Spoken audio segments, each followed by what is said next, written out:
So then, in this video, we're going to be taking a look at a new piece of kit that I recently got. Well, I say new, this thing's over 25 years old. But anyway, we're going to be having a look at the Martin MX-4. And as you can see, this thing is actually a theatre lighting thing. Well, theatres, concerts, blimmin' discos, what have you. Yeah, this thing is a moving mirror light. So what can I say? It projects colours and gobos and stuff. But anyway, we're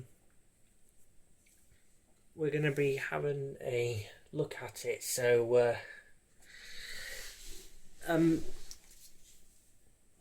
to start off with, you can see that it's kind of similar to a moving head in a way, but rather than the head being on an arm and a base and all that, they basically took the head and just slapped a moving mirror on the top of it. So you have part of a moving head, but it's the mirror is the thing that's moving, not the actual head.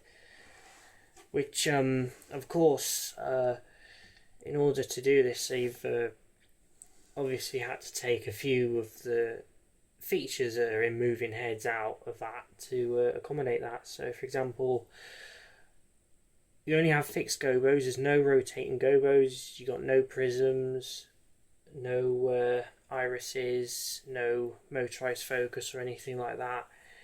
It's literally all you get is a fixed gobo wheel, a fixed color wheel, and a shutter that doesn't dim. But in fact, I could take it apart. Yes, I think I will take it apart. So to spare you the time of having to watch me remove screws like an idiot, I shall pause the video. Right then, so all 4 screws are removed. Now we can remove the cover. And behind the cover, we can see all the inner workings of this amazing light. I mean, it's not overly complex, but there's still quite a lot going on in there. So first of all, you got a it's actually, I was expecting this to have a halogen bulb in it, but no. I don't know if you can make it out in there. In fact, excuse me for a second. You can see it's got a blimmin' discharge lamp in it. A 150 watt, I think, discharge lamp. And let me just move this for you so you can see in there better. There we go. So there's our fixed color gobo wheel. Color wheel's there. But there's the gobo wheel, which, it's just a metal disc with shapes cut into it. That's literally what it is. You can't swap out gobos like on other high-end lighting stuff. And it's the same with the colour wheel, except there's glass things in it, so you got different coloured bits of glass in it. And you got all your colours and stuff. I mean, if we move that there, you can see that they've got some different coloured glass on the same thing, so you got 4 colours in one projection sort of thing. And as you can probably tell, this thing weighs a ton. That's because you have all these transformers and ballasts and all that. So you have the main ballast here for the lamp. That's the ballast, which I think it limits the current to a discharge lamp, from what I remember. And then a beefy capacitor there. I mean, that is, you touch that, you know about it. Like, seriously, do not touch the contacts on these, otherwise it's you'll know about it. And then you got the transformer there for the for reducing the voltage for the controller board, which is here. There's a controller board with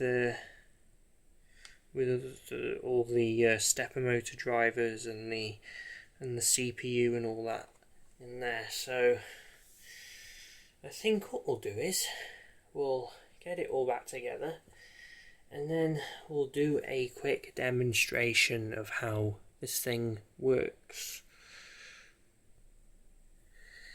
So then, I now have it all back together in its full form, and as you can see, I have my laptop here with a DMX cable coming out of it. So, on a side tangent here, the DMX protocol is quite interesting, but the connector it uses is an XLR connector, which is almost the same as what an audio connector uses. So I feel sorry for the technicians and people who set up all the equipment in theatres and concerts and all that, who mistake this for either one of those connectors. So they could either end up plugging their lights into an audio mixing desk. I mean, goodness knows what that would be like, or plugging a microphone into a DMX controller, or even vice versa. Plugging your microphone into your lights. I mean, sound activation. I mean, but that's not how that works, because DMX is not analog, it's a digital protocol. I mean, anyway, let's plug this into the light. I mean, who thought it would be a good idea to use XLR as DMX protocol? I mean, they must be having a laugh, these technicians, anyway. So,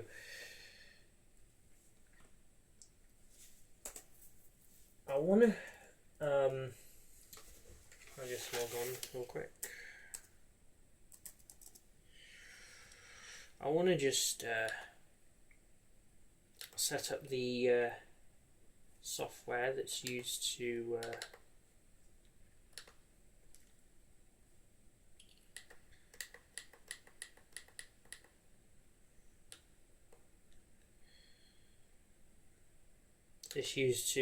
I mean, obviously it's not the exact software the people use in the theatres and stuff. This is just like free.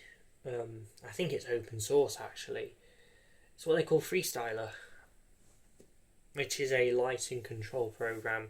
It's not as advanced as what they use in the theatres or concerts or anything like that. They use more advanced stuff. But what we'll do now is we'll actually plug the light into power. So, I mean, it is quite a noisy thing, to be honest, because especially when it's booting up. So,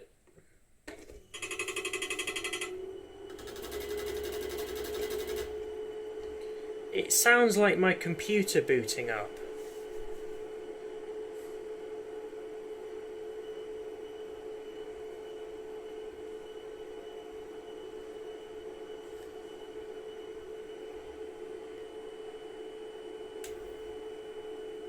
And it struck the discharge lamp as well.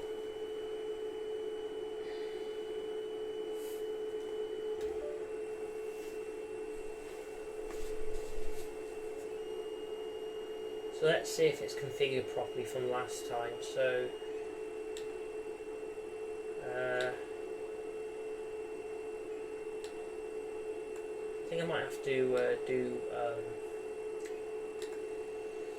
there's a little bug in this thing where you have to go to a random thing, click save, and then set up again, and then go back to UDMX, and there you go, it does that. So what I'll do is I shall turn my main light down. Actually, we can have it off, actually. Turn it off. So then we can see that the shutter is now open, and I can move the mirror.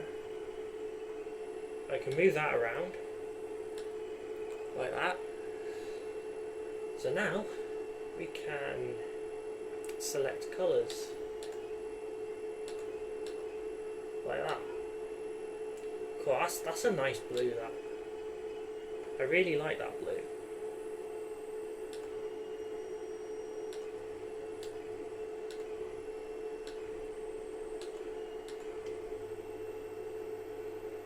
That is a nice colour blue. And if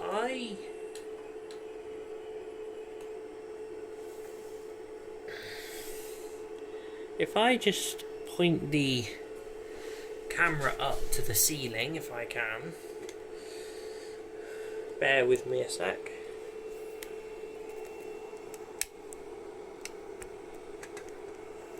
God, this bloody tripod. I tell you what, I'll move the thing so you can see it better. There we go. Maybe just a touch more. There we go. So we can see the different colours. So there's white, I think that's turquoise, green, well, it's more of a light green, red, yellow, pink, a very nice dark blue. Actually, I think that could be ultraviolet, I don't know. Orange, another greenish colour, another blue colour, and then another pink, sort of purple colour, another yellow, there's a deep red, another green colour, orange, and then a nice multicoloured thing, and then there's one more there. There we go. So now we can have a look at the gobos. With this pattern, I can't really explain them because they're weird shapes. I don't even understand what they are.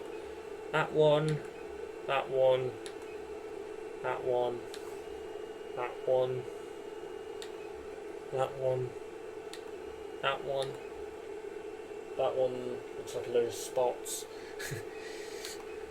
That's just the bloody X. And that's a cool one. It's an interesting one as well. That's a circle with lines in it, I don't know. That's a weird one. Looks like a target. Don't know what that is. Certainly don't know what that is. That's like a star of some kind. Asterisk, actually. That's a bloody asterisk. Who would have that on their light? And then there's 3 dots, and then just a very narrow beam. So then, now we got the shutter controls. So obviously you can close the shutter, and if you've got epilepsy, then I'd look away now because there's going to be some strobing. We've got a slow strobe, medium strobe, and then a fast strobe. And that's pretty much it, really. So yeah, I swear this tripod is falling to bits, which is a little bit frustrating. So then, we were wondering what else I can do with this, so there's a feature on this called it allows you to create sequences, so you can record sequences. So you need to enable all these.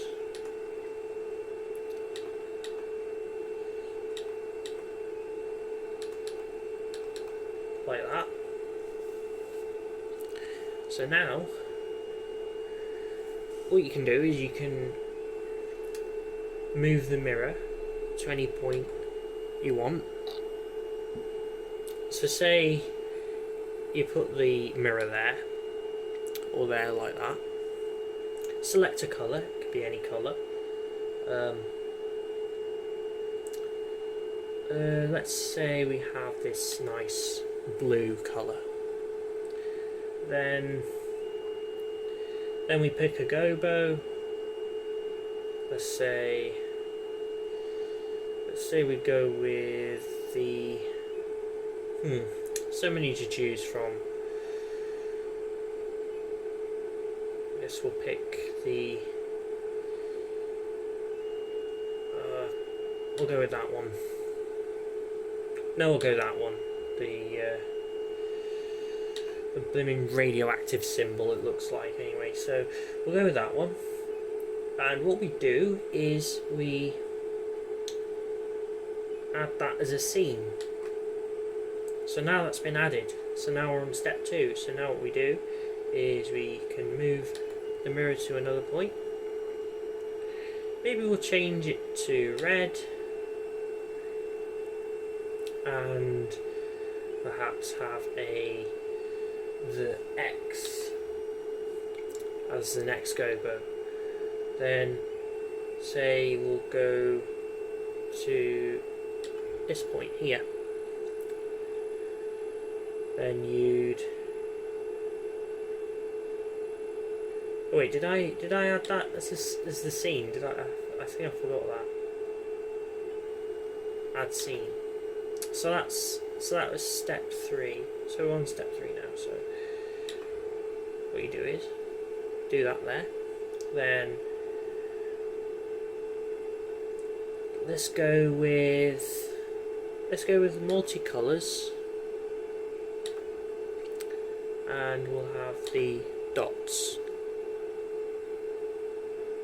Okay, add that as the scene, and then last scene we'll have the we'll have this one, which is a purple one, and then that, and then we'll save that. So now we have those sequences saved into memory. So what you do now is press that, and it will cycle through those programmed scenes that we have given it.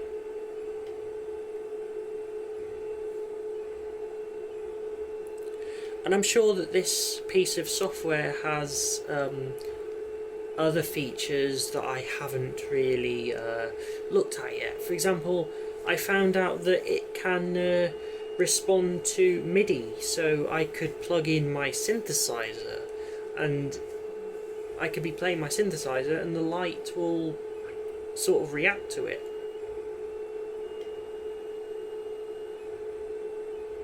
So you may notice that the light is actually doing a sort of Z pattern.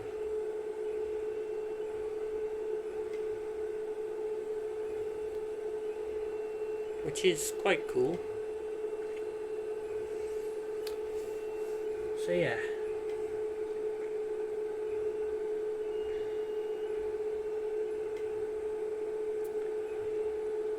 I'm quite happy with this. I really am. Like, it's probably the best thing I've got so far.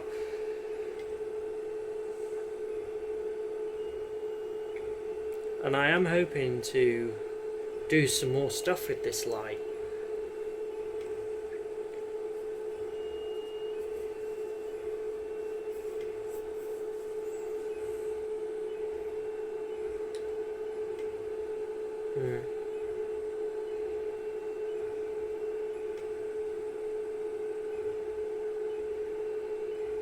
What do I do there? Nah. Unfortunately, when you got this sequence going, you can't actually do other things unless you.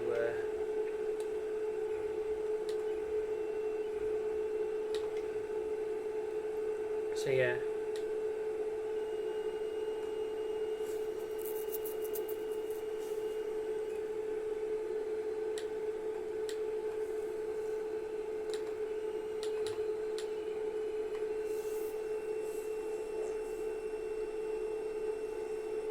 So yeah, do you want to save a sequence? Nah, I'm sure I'll create other sequences, and it's actually reset the light. Well, reset everything to how they were. So, also the thing has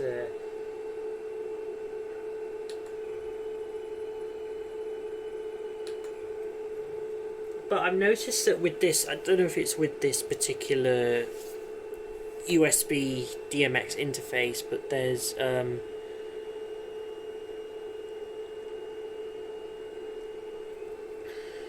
yeah. Anyways, I think I'll end the video here. I've just got a high temperature warning on my phone, which is a bit concerning. So I think I'll stop the recording here. So that's the end of the video, I guess.